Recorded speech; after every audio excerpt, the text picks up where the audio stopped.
Hello student and welcome back to SH States.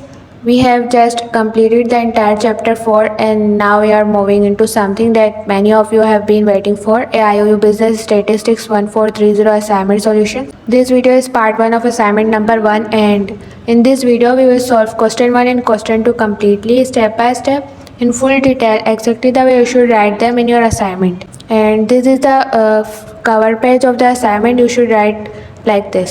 So let's start. शुरू करते हैं question 1 से जो 20 मार्क्स का है. इस क्वेश्चन के दो पार्ट्स हैं. पार्ट ए में हमें एक्सप्लेन करना है कि फ्रीक्वेंसी डिस्ट्रीब्यूशन कैसे बनाई जाती है.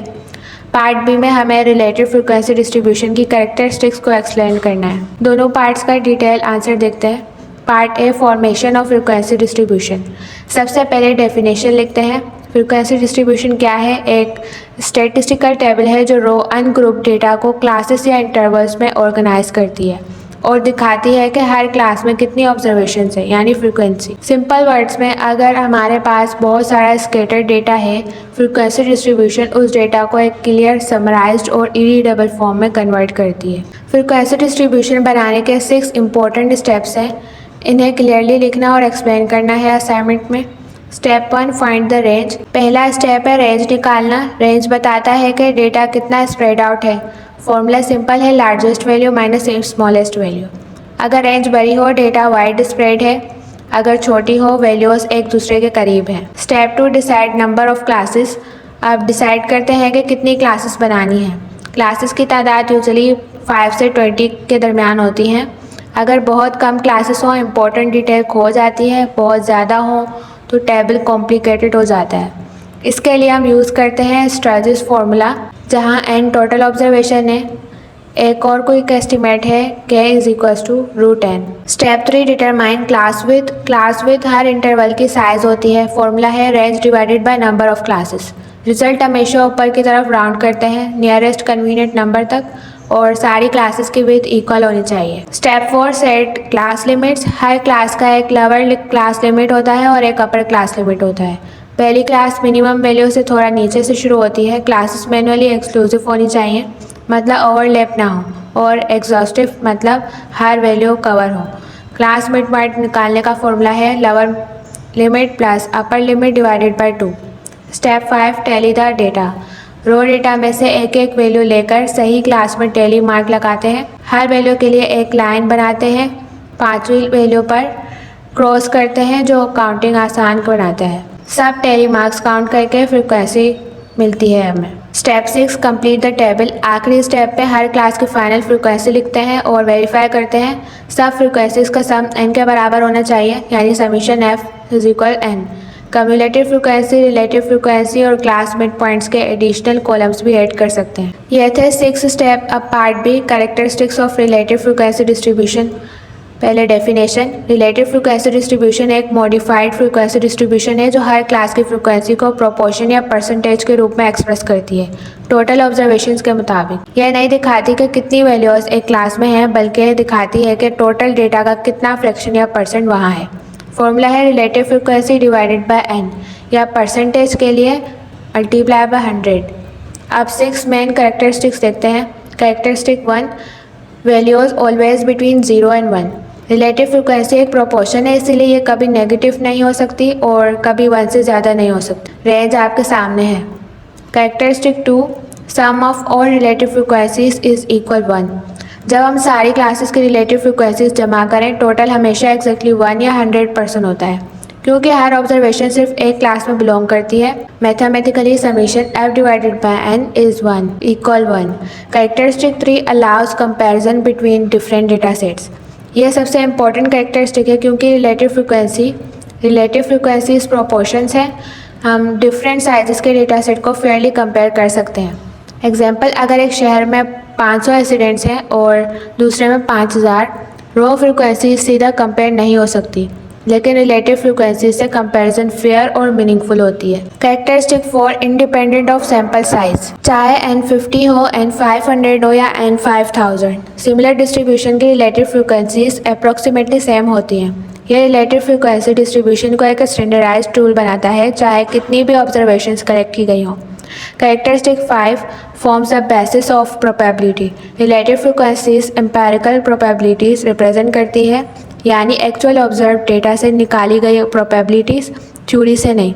एक क्लास की रिलेटिव फ्रिक्वेंसी अप्रोक्सीमेट करती है उस प्रोबेबिलिटी को कि एक रैंडमली सिलेक्टेड वैल्यू उस क्लास में फॉल करेगी।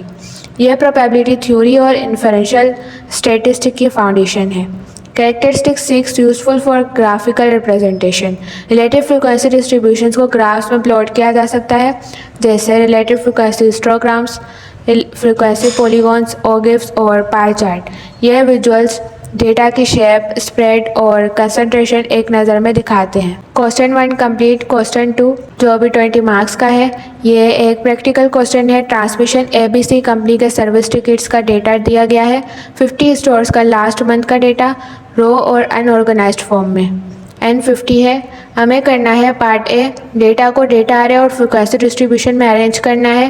पार्ट बी एक्सप्लेन करना है कि कौन से अरेंजमेंट प्रिफर्ड है और क्यों। डेटा अरे क्या है? डेटा अरे सिंपली रो डेटा का असेंडिंग ऑर्डर में अरेंजमेंट है, यानी छोटे से बड़ा या डिसेंडिंग बड़े से छोटा। ये डेटा ऑर्गेनाइज करने का सिंपलेस्ट फॉर्म है। इससे हम क्विकली आइडेंटिफाई कर सकते हैं minimum value, maximum value, range और मीडियम। अब ये 50 वैल्यूज असेंडिंग ऑर्डर में अरेंज्ड। मिनिमम वैल्यू है 114, मैक्सिमम वैल्यू 981, रेंज है इनको माइनस करके 867। यह बेसिक इन्फॉर्मेशन हम डायरेक्टली डेटा अरे से निकाल सकते हैं और ये आगे फ्रिक्वेंसी डिस्ट्रीब्यूशन बनाने में काम आएगी। स्टेप 2 फ्रिक्वेंसी डिस्ट्रीब्यूशन बनाना है, उन 6 स्टेप्स को फॉलो करते हुए जो हमने क्वेश्चन 1 में सीखे थे। कैलकुलेशन पहले, range 867, number of classes, Sturges' formula use करते हैं।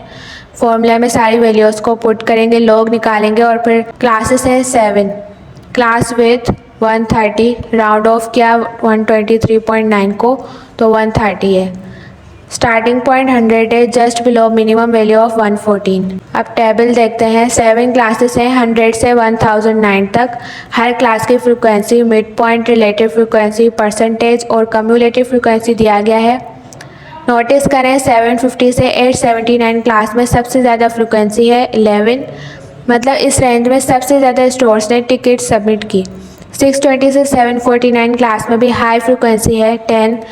वेरिफिकेशन का फॉर्मूला यह है, इसमें वैल्यूज पुट पढ़ने के बाद 1 आया तो मतलब टेबल कंप्लीट और वेरीफाइड है। अब part B, which arrangement is preferred. Answer है फ्रिक्वेंसी डिस्ट्रीब्यूशन प्रिफर्ड है डेटा अरे से ज़्यादा, और ये 5 रीजंस हैं। Reason 1 easier to read and understand. Data array में सारी 50 वैल्यूज़ अलग अलग होती हैं, रीडर्स को एक एक नंबर स्कैन करना पड़ता है। फ्रिक्वेंसी डिस्ट्रीब्यूशन में यही डेटा सिर्फ 7 रोज़ में कंप्रेस हो जाता है, पूरा डेटा सेट एक नज़र में समझ आ जाता है। Reason 2 reveals pattern clearly. Frequency distribution से हम फ़ौरन देख सकते हैं कि 622, 449, 749 और 752, 879 क्लासेस में सबसे ज़्यादा स्टोर्स हैं, मतलब मेजॉरिटी स्टोर्स ने 620 से 879 टिकट सबमिट की।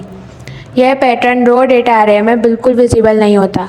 Reason 3 supports further statistical analysis. Frequency distribution से हम ग्रुप डेटा का मीन, मीडियन, मोड, वेरिएंस और स्टैंडर्ड डेविएशन कैलकुलेट कर सकते हैं। हिस्टोग्राम्स, फ्रिक्वेंसी पॉलीगॉन्स और ओगिव्स भी ड्रॉ कर सकते हैं। डेटा अरे से यह सब सीधा नहीं किया जा सकता। Reason 4 includes relative frequency. Frequency distribution में रिलेटिव फ्रिक्वेंसी कॉलम होती है जो क्लियरली दिखाता है कि स्टोर्स का कौन सा परसेंटेज हर कैटेगरी में फॉल करता है। यह मैनेजमेंट डिसीजन मेकिंग के लिए ट्रांसमिशन ABC में बहुत यूज़फुल है। रीज़न 5 लिमिटेशन ऑफ डेटा अरे। डेटा अरे का एक फ़ायदा ज़रूर है, एग्जैक्ट इंडिविजुअल वैल्यूज़ प्रिजर्व रहती हैं और मीडियन डायरेक्टली फाइंड करना आसान होता है। लेकिन 50 वैल्यूज़ जैसी बड़ी डेटा सेट के लिए डेटा अरे टेडियस हो जाती है और लिमिटेड एनालिटिकल वैल्यू देती है। कंक्लूजन, प्रैक्टिकल बिजनेस एनालिसिस के लिए frequency distribution clearly better arrangement है। ये डेटा को एफिशिएंटली समराइज करती है, कंसंट्रेशन पैटर्न्स रिवील करती है और फर्दर स्टैटिस्टिकल वर्क सपोर्ट करती है। डेटा अरे सिर्फ तब प्रिफर्ड होती है जब individual exact values specifically needed हो। और यह था question 2 complete and that's a wrap on assignment 1 part 1। In this video we solve question 1 and question 2 completely. In part 2 we will solve the remaining questions of assignment number 1, so make sure you don't miss it. Thanks for watching.